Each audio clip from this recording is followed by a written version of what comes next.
BNP চেয়ারপারসনের উপদেষ্টা হারুনুর রশিদ বলেছেন, সংস্কার চায় তারা এ ব্যাপারে কোনো দ্বিমত নাই, কিন্তু নির্বাচনকে নিয়ে কোনো ধরনের চক্রান্ত করা যাবে না। বুধবার বিকেলে চাঁপাইনবাবগঞ্জ পৌরসভার নামুং শঙ্করবাটির হিফজুল উলুম কামিল মাদ্রাসায় এক বিএনপির জনসভায় প্রধান অতিথির বক্তব্যে তিনি এসব কথা বলেন। চাঁপাইনবাবগঞ্জ সদর উপজেলা পরিষদের সাবেক ভাইস চেয়ারম্যান নজরুল ইসলামের সভাপতিত্বে জনসভায় উপস্থিত ছিলেন জেলা কৃষক দলের আহ্বায়ক তৌশিকুল ইসলাম তোষী, জেলা যুব দলের আহ্বায়ক তবিউল ইসলাম তারিফ ও পৌর বিএনপির সাবেক সাংগঠনিক সম্পাদক বারেক আলী সহ বিএনপির ও সহযোগী সংগঠনের বিভিন্ন নেতাকর্মীরা।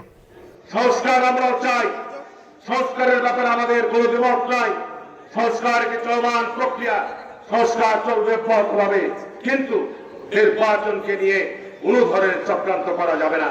মানুষ প্রায় 15-16 বছর যাবৎ নির্বাচনের মধ্য দিয়ে তাদের প্রতিনিধিদেরকে নির্বাচিত করতে পারে নাই বলেই আজকে দেশের এই ভয়াবহ সংকট।